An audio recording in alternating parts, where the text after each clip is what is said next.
Python is one of the most popular languages in 2022, and learning it is a must-have in literally every single programming job.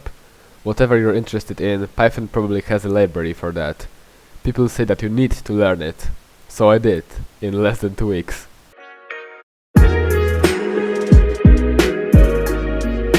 To make things clear, you probably know me as a C++ game engine developer, so why the heck am I learning Python? Well, I'm really interested in AI and robotics, and it just so happened that most of the tutorials, courses, and libraries for that are in Python. But it's one of the easiest programming languages out there. I know how to write C++, so Python should be a piece of cake. Let's write some easy hello world program. Oh, it's not then you print, not printf, retard. Bruh. I need help. Fortunately for me, recently Harvard published CS50p, which is a Python-specific course that will make you learn modern Python, which is perfect for me. The best part of the course, in my opinion, is that it is structured in a way that after finishing a lecture, you have a set of problems to code on your own.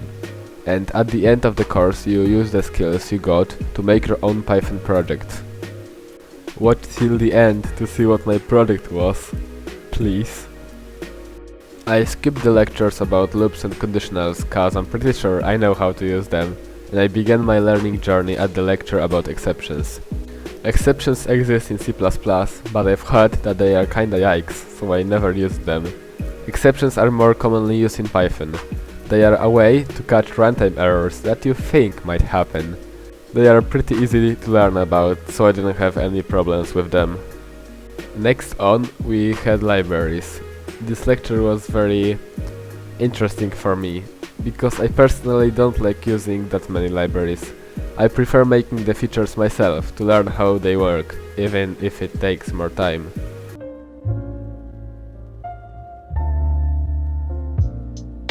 Nevertheless, I started using more libraries in Python. Even if I wouldn't use them, the core language has so many built-in functions that help you tremendously.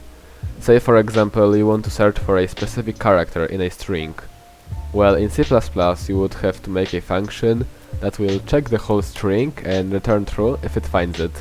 But in Python you just check if a character is in string, and that's it.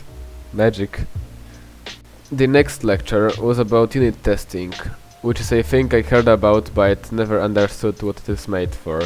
For me, unit tests are a way to check if your functions work in most cases, even the weird ones, before starting the actual project. It is a layer between the compiler and the runtime of your program. This also wasn't that hard to get used to. Now we start to get into the deeper parts of Python, starting with Regex, aka what the frick am I looking at, bro? Regex, or regular expression, is not limited to Python. Some people go as far as to call it another language, probably because of how weird it looks. What are the use cases for Regex? You can validate results given from the user to check if they qualify certain criteria. Fortunately for me, I don't have to use Regex very often. Writing Regex is... Wait, so if I need to get the date to 31 days, like separate thing for 30? Oh wait. Will it work? If I have the 9th, it's not gonna work, so I also need to do something like that. Very fun. The second to last lecture was about object-oriented programming, a pretty hot topic today. I don't like OOP that much, so I didn't agree with Mr. Malan on some things, but overall, I at least know how to use and read Python's OOP. It's honestly way different than I expected. Certain things like passing self every time, decorators, and this weird syntax for getters and setters didn't really click for me. The last lecture was about smaller features of Python that weren't fundamental enough to have a full lecture on them, but that were useful nevertheless. It honestly kinda felt like a flex towards other programming languages. My guy David was like, Imagine you want to have a set of numbers in C++. Well, you need to program it yourself, but in Python we have sets, dicts, this weird thing, and much more.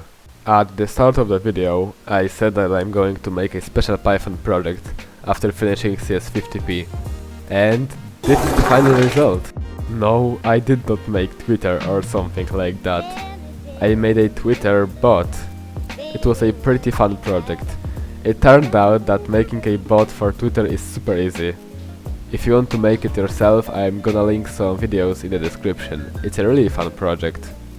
Right now, my Python project launches every time I turn on the computer. It checks when the last post was made, and if it's been more than a week, I post a random new post. In the future, I want the bot to tweet whenever I upload something, or make a change in my GitHub repos. I wanted to make those features right away, but trying to scrape YouTube wasn't a fun experience, especially because I don't really know how to scrape that well, so I'm gonna learn it in the future and possibly make a video about it. And that is it. Thank you a lot for watching till the end. If you want to learn Python, I would recommend Harvard's course a lot. It's actually scary how much you can make in Python with so little code. But I will still be mostly programming in C++, and I'm planning to release another big devlog in the near future. But for now, bye!